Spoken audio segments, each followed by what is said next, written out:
यदा कदा देखते सुनते रहे। निरक्षर भट्टाचार्य भगवान सिंह से गीता पाठ सुनवाना, खंडित मूर्ति को केवल दृष्टिपात से ही पूर्ण कर देना, बंद कमरे से मशक समान रूप धारण कर निकल जाना, बिना डायनेमो पेट्रोल के अथवा पेट्रोल की जगह पानी से गाड़ी चलवा लेना, घी की जगह पानी में पूरियां तलवा देना, जीवन दान देकर आती मृत्यु को टाल देना, कई स्थानों पर एक ही समय प्रकट हो लीलाएं करना, भंडारे की न्यून सामग्री से वृहद जन समुदाय को तुष्ट करवा देना, आदि आदि। इन्हें सुनकर, देखकर तत्काल के आनंद के सिवा हमें तो विशेष कुछ प्राप्त नहीं हुआ, और न ही हम सरकार के श्री चरणों में इन चमत्कारों से प्रभावित होकर ही इतना बंधे जितना कि उनके हमारे जैसे दीनहीनों के प्रति वात्सल्य, प्रेम, अपनत्व और आत्मीयतापूर्ण लीला क्रीड़ाओं से विभोर होकर। हमारी तो सदा एक ही पुकार रही, मेरी छूछ गगरिया जब छलकी, गुण जानू मैं तेरे पनघट का। और सरकार ने हमारे अंतर्मन की यह पुकार सुन ली, छलका दिया हृदयंतर की सूखी प्यासी गागर को।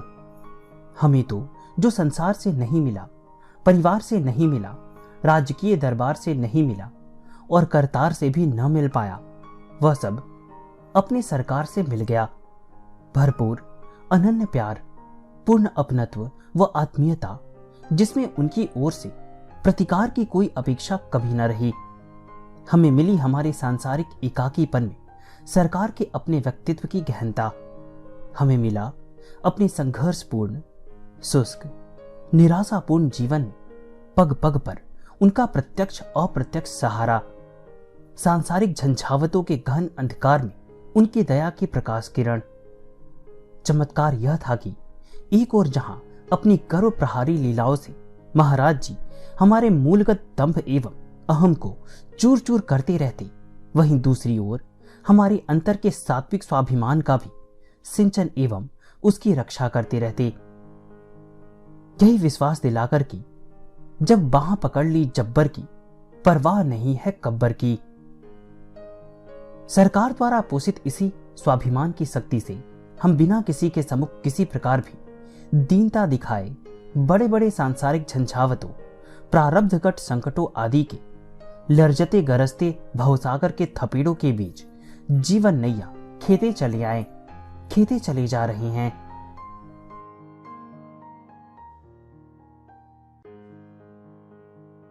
प्राकट्य एवं लीला सागर। प्रथम पुष्पांजलि। प्राकट्य एवं आविर्भाव। सूक्ष्म परिचय। युवावस्था को छूती वय का भस्म लपेटी कौपीनधारी जटायुक्त एक जोगी बाबा हाथों में चिमटा कमंडल ली ग्राम नीब करौरी, जिला फर्रुखाबाद, उत्तर प्रदेश के बीच होते हुए गंगा स्नान हेतु फर्रुखाबाद जाया करते थे। वय, वेश तथा मुखमंडल के तेज से प्रभावित ग्रामवासियों ने एक दिन आपस में मंत्रणा कर जोगी से ग्राम में ही बस जाने का आग्रह किया। जोगी ने भी स्नान के बाद पुनः वहीं लौट आने का आश्वासन दे दिया और स्नानोपरांत लौटकर ग्राम में एक विशाल वृक्ष के नीचे, जिसमें एक साथ नीम और पीपल के तने एक सूत्र में बंधे अपनी अपनी ऊंचाई व फैलाव लिए खड़े थे, आसन जमा लिया। शीघ्र ही ग्राम के कुछ लोग वहां एकत्रित हो गए और जोगी की इच्छा अनुसार पास के एक खेत में भूमि खोदकर उनके आवास के लिए एक बड़ी गुफा बना दी और सर्वकालीन बाबा नीम करौरी जी महाराज अब बाबा लक्ष्मण दास बनकर नीब करौरी ग्राम में रहने लगे। समकालीन भक्तों के लिए एकादश रुद्रावतार बाबा जी महाराज की आविर्भाव लीला नीब करौरी धाम से ही प्रारंभ होती है और यहीं से प्रारंभ होती है उनकी अलौकिक कल्याण में लीलाएं, जिनके कुछ अंशों का वर्णन इस स्तुति में किया जा रहा है। वैसे उत्तर प्रदेश के आगरा जिले के नागऊ ग्राम समूह के अकबरपुर ग्राम में एक कुलीन, संभ्रांत, वैभवपूर्ण ब्राह्मण परिवार में प्रगटे श्री लक्ष्मण नारायण शर्मा यानी बाबा जी महाराज।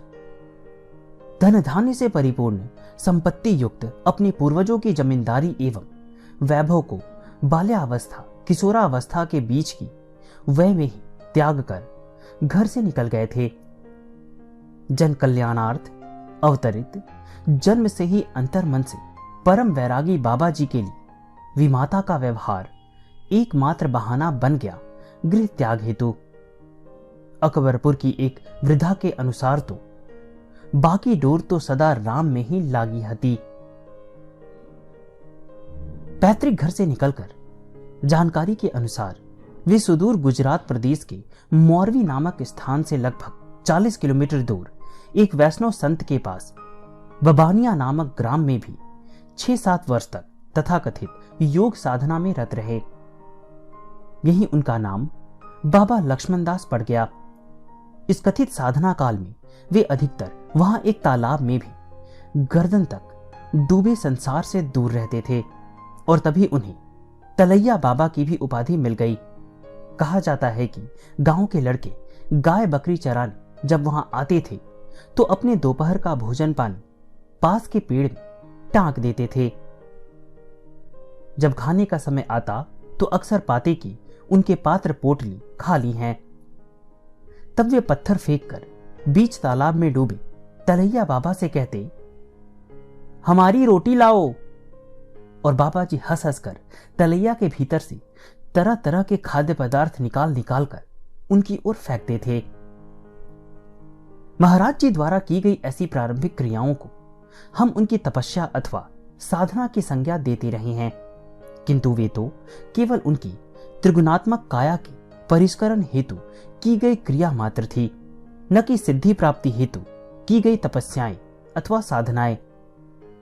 स्वयं सिद्ध रूप अवतरित बाबा जी महाराज को किसी प्रकार की सिद्धि प्राप्ति हेतु कोई प्रयास की आवश्यकता थी ही नहीं, परंतु त्रिगुणी माया से संभूत तथा प्राप्त शरीर को पंचभूतों पंच तत्वों के आकर्षण से मुक्त रखने हेतु रजोगुणी एवं तमोगुणी तत्वों का विभिन्न क्रियाओं द्वारा शुद्धिकरण हर अवतारी विभूति को करना पड़ता है।